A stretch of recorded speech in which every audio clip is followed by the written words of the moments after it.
রাজশাহী জেলার ৬টি সংসদীয় আসনে প্রতিদ্বন্দ্বী প্রার্থীদের মধ্যে নির্বাচনী প্রতীক বরাদ্দ করা হচ্ছে বিষয়ে আরও জানাতে রাজশাহী জেলা প্রশাসকের সম্মেলন কক্ষ থেকে যুক্ত হচ্ছেন প্রতিনিধি বুলবুল হাবিব।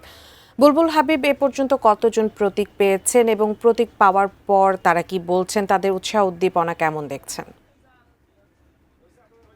আসলে এখন পর্যন্ত কোনো আসনেই প্রতীক বরাদ্দ করা হয়নি। এখন জেলা প্রশাসকের রিটার্নিং অফিসারের পক্ষ থেকে আসলে নির্বাচনী যে আচরণবিধি রয়েছে প্রার্থীদের জন্য, সেই আচরণবিধিটা পড়ে শোনানো হচ্ছে। এটা আসলে প্রার্থীদের উপস্থিতির কারণে কিছুটা দেরিতে শুরু করতে হয়েছে।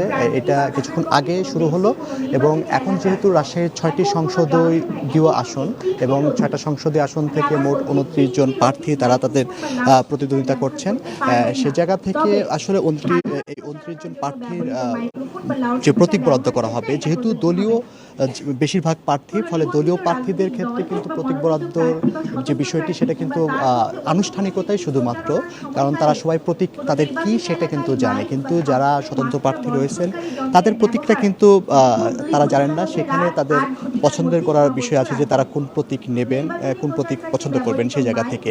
তো যেহেতু এখনও প্রতীক বরাদ্দ হয়নি, আপনাকে একটু যদি তথ্য জানাই যে রাজশাহীর 1 আসন থেকে, যেটা গোদাগাড়ি তানোর, সেখানে 4 জন, রাজশাহীর 2 আসনে 6 জন, রাজশাহীর 3 আসন থেকে 5 জন এবং রাজশাহীর 4 আসন থেকে 4 জন, রাজশাহীর 5 আসন থেকে 6 জন এবং রাজশাহীর 6 যে আসনটা সেখান থেকে 4 জন, এই মোট 29 জন প্রার্থী প্রতিদ্বন্দ্বিতা করবেন। এর মধ্যে 2 জন রাজশাহীর 5 আসন থেকে 2 জন এবং রাজশাহীর সদর আসন যেটা 2 আসন, সেই আসন থেকে 1 জন, মোট 3 জন মাত্র স্বতন্ত্র প্রার্থী রয়েছেন। বাকি সবাই কিন্তু দলীয় প্রতীকে তারা তাদের যে নির্বাচনী প্রতিদ্বন্দ্বিতা সেটা করবেন।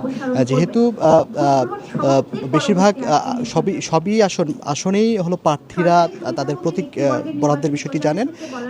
সব আসনেই আসলে জামাতের জাতীয় পার্টির 2টি আসনে তারা প্রতিদ্বন্দ্বিতা করছেন, রাজশাহীর 3 এবং রাজশাহীর যে 6 আসনে। এর বাহিরে ইসলামী আন্দোলন বাংলাদেশ